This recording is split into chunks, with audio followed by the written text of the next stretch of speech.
My name is Captain Riley Morrison, and I am 34 years old, and for the past 12 years I have served in the United States Army, including 2 deployments to Afghanistan, as a combat medic and now a physical therapist, helping other veterans rebuild their lives at the VA in Portland, Oregon.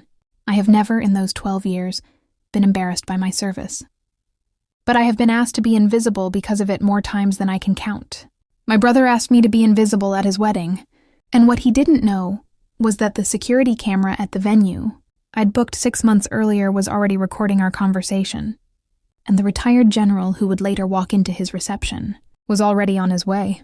I need to take you back to understand the full shape of this, because Nathan's version, the one he told his fiancée Vanessa and their families, makes me the difficult sister who couldn't take a hint. Here's mine.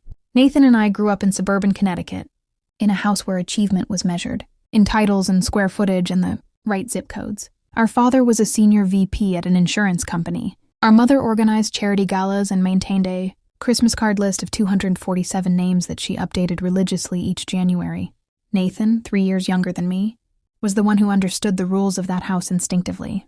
He went to the right schools, married into the right family, joined the right firm, bought the right house with the wraparound porch and the white picket fence. When our parents hosted dinner parties, Nathan could hold a conversation with anyone, laugh at exactly the right moments, work the room the way people work a network. I was the weird one, the one who climbed trees too high, asked too many questions, and at 17 told our parents I was joining ROTC instead of applying to the Ivies they'd been pointing me toward since middle school. The silence that followed that announcement lasted 4 days. My mother finally said, in a voice that was trying very hard to be supportive, "Well, I suppose the GI Bill will help if you decide to go to college later." My father didn't speak to me for a week. I shipped out to basic training 3 months after high school graduation, and I didn't come home for 2 years. When I did come home on leave, I'd changed in ways they couldn't see yet, but would soon. The girl who'd left was trying to make her parents proud. The soldier who came back had learned that pride was something you earned from people who'd watched. You prove yourself under fire, not from people who measured your worth by your annual salary. I came back from my first deployment different, quieter, more serious. The gap between me and my family had become a canyon, and they were all standing on one side politely waving while I stood on the other, trying to explain what the view was like from a place they'd never been. Nathan, to his credit, tried. He asked about my service in a genuine way, not a polite way. He came to my promotion ceremony to major.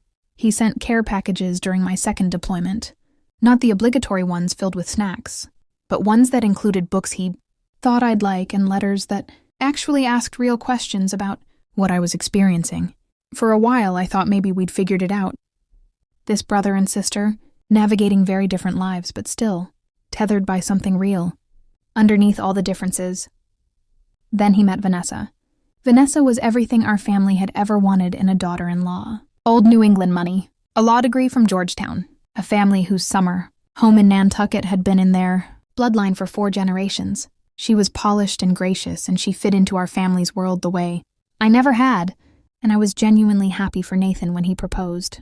The wedding was set for September, at her family's estate in the Hamptons, and Nathan asked me to be in the wedding party. I said yes without hesitation. I would have said yes to anything, because despite everything, I loved my brother, and I wanted to be part of his day. The first hint of trouble came in May, 4 months before the wedding. Nathan called to discuss the rehearsal dinner seating chart, and somewhere in the conversation he mentioned, almost as an afterthought, that the dress code was black tie. "No problem," I said. "I have my formal mess dress. Navy blue, gold trim, very elegant. It photographs well."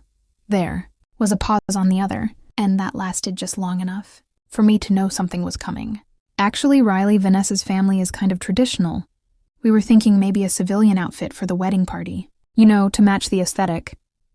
"A civilian outfit," I repeated, because sometimes when people say something outrageous in a normal tone of voice, you need to say it back to them to make sure you heard it correctly. "Yeah, like a cocktail dress or a suit. We have a stylist doing the whole party, and she said the mix of military and civilian would look weird in photos." I sat down at my desk. "Nathan, I'm your sister. I'm in the wedding party. I'm also an officer in the United States Army. I have formal attire specifically for occasions like this. I'm not wearing something else." He sighed in a way that told me this conversation was not going to go the way he'd planned. Can we talk about this? I just don't want any, political moments at the wedding. It's supposed to be a celebration.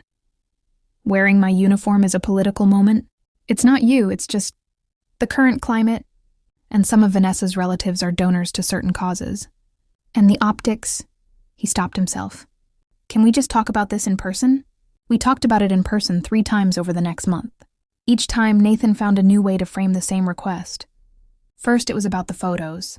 Then it was about Vanessa's grandfather, a World War II veteran, who might be uncomfortable seeing a woman in uniform, a story that later turned out to be entirely fabricated. Then it was about a groomsman who'd had a bad experience with the military and would feel triggered. Each excuse was more elaborate than the last, and each one was a lie. I knew they were lies because I'd been trained to identify them, not in the army, in life, by growing up in a family where the truth was always dressed up in whatever language was most convenient. But I also knew that arguing wouldn't work. Nathan had made his decision, and Vanessa had reinforced it, and our mother had weighed in via text with, "I know it seems trivial, but it's his day." Sweet pea.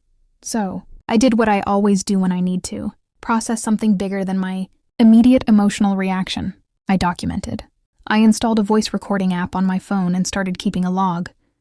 I saved every text, every email, every voicemail. I screenshot the conversations. I asked questions designed to get specifics on the record, asking Nathan to repeat his reasons in writing so I could have them. "Can you send me an email summarizing what we discussed?" I asked after our 3rd in-person conversation. Just so we're on the same page about the concerns. He wrote back 2 hours later, a carefully worded email that tried to sound reasonable but actually confirmed everything I'd been trying to pin down.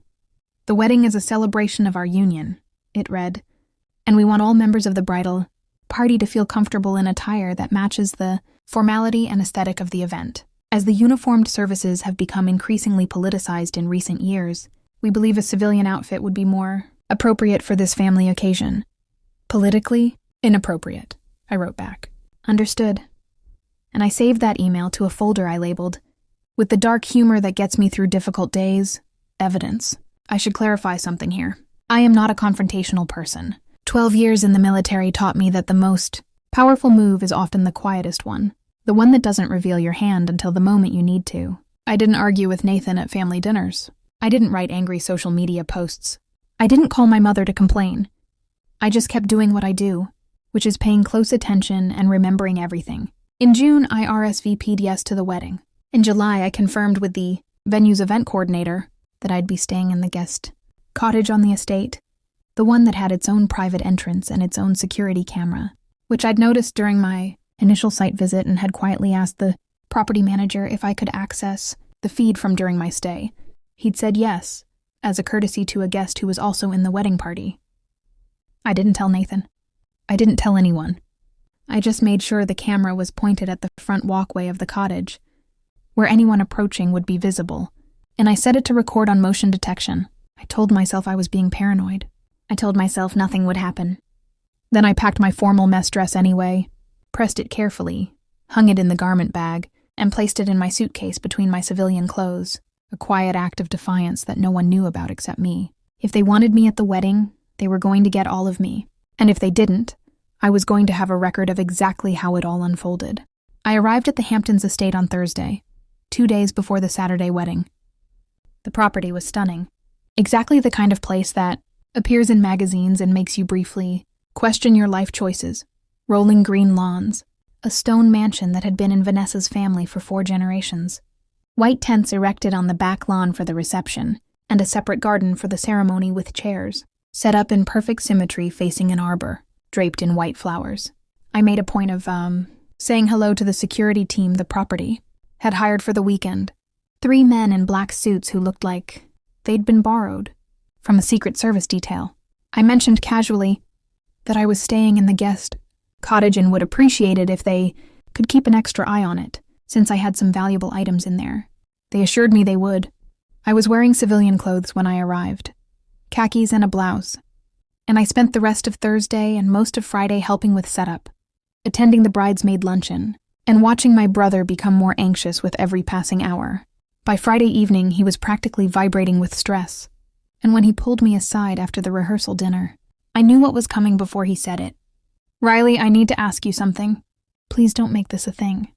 "I'm not making anything a thing." "What is it? Can you just, for tomorrow, wear something from the stylist's options?"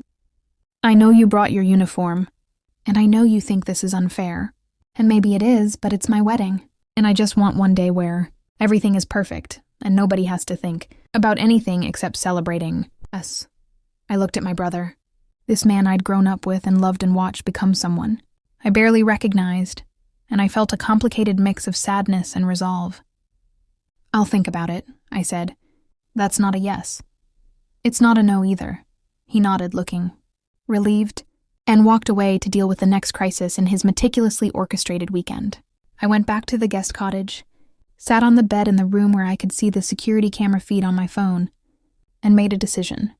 I was going to wear my uniform, not to cause a scene, not to make a political statement, but because I had earned that uniform, and the only way to honor the men and women who had served alongside me was to refuse to hide them like they were something shameful. If Nathan couldn't see that, then the truth about what had really happened was going to become very clear, very publicly by the end of the weekend. I dressed on Saturday morning with the care I always bring to putting on my formal mess dress, every crease in the fabric pressed to perfection, every button polished until it caught the light, the ribbons on my chest representing 2 deployments, a Bronze Star, a combat medic badge, and a dozen other commendations, all earned through years of service I'd never hidden from my family, even when they didn't fully understand it. I looked at myself in the mirror, the way I do before every formal event, and I saw the same person I always saw. Not a political statement. A soldier, a sister, a woman who had served her country and her family with the same steady commitment for 12 years and was tired of being asked to make herself smaller so other people could feel more comfortable. I walked out of the guest cottage, past the security camera that captured every step, and made my way to the ceremony. The first person to see me was my mother, who was directing guests to their seats, with the practiced efficiency she'd developed at decades of charity events. She saw me, and her face did something I've rarely seen it do, which is lose all expression entirely, going completely blank for 3 full seconds before settling into a look of strained composure. "You decided to wear it," she said, not a question. "I did. Your brother is going to be very upset. My brother asked me to be someone I'm not. I decided to be myself instead." She opened her mouth to respond, but I was already walking past her toward the ceremony seats, where I took my place in the front row, visible to every single one of the 180 guests who would be watching. Nathan and Vanessa exchanged vows. I could see my brother at the altar, in his tuxedo, and the moment he saw me, his face went through a rapid sequence of emotions, confusion, recognition, anger, and something that might have been fear, before settling on a fixed smile that didn't reach his eyes. Vanessa beside him looked at me and then at Nathan, and her expression went cold in a way that confirmed every suspicion I'd had about where this was coming from. But we were in public now, and the ceremony was about to start, and there was nothing anyone could do without making exactly the kind of scene they'd been trying to avoid. The ceremony was beautiful, and I cried during the vows because despite everything, I love my brother and I wanted his marriage to be the happy thing he believed it would be. I cried quietly with dignity, and several people in the rows behind me saw me crying and assumed it was just sisterly emotion, which it was, but it was also the grief of watching someone you love become someone who doesn't see you clearly. The reception afterward was held under a massive white tent on the lawn, strung with lights that looked like a galaxy of small warm suns, tables set with china that probably cost more than my first car, and a dance floor that was already filling up with guests. I mingled. I danced with my grandmother. I posed for photos with cousins I hadn't seen in years. I behaved, in every measurable way, like exactly the sister and soldier I was. And I waited. I waited because I knew the moment was coming. Nathan had been cornered at the bar by his best man, who was also a veteran, a Marine who'd served 2 tours in Iraq, and who had taken one look at my uniform, looked at Nathan, and said loud enough for several nearby guests to hear, "Your sister is a soldier? That's badass, man. Why didn't you tell us?" Nathan had mumbled something about the timing, and we wanted to keep things low-key, and the Marine had laughed and said, "Keep a combat vet low-key? Good luck with that."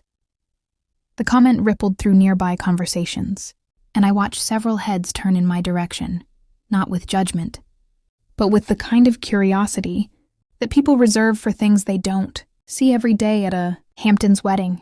The moment I had been waiting for came during the reception, when the DJ called for everyone's attention for a special toast. Nathan had asked his grandfather, a retired Air Force colonel named General Tom Harrison, to give the toast. I didn't know this until it was announced, and when I saw the general making his way to the microphone, I felt my breath catch. General Harrison was not a man I knew well. He'd attended some family events when I was younger, but he'd been distant, a figure of authority rather than warmth. I knew he had a distinguished service record, but I also knew he'd married into money, had spent most of his post-military career on corporate boards, and had a reputation for being conservative in ways that could go either way for me. I sat very still at my table, champagne glass untouched, and watched him take the microphone. "Good evening, everyone," he began, his voice carrying the particular weight of a man used to commanding attention. "I'm honored to toast my grandson and his beautiful bride, but before I do, I need to acknowledge something. I noticed when I walked into this tent tonight." He paused, and the room went quiet. "I see a young woman in uniform, and I want to say something about that." My heart was pounding. Nathan's face had gone white. Vanessa was gripping her new husband's arm. "I spent 30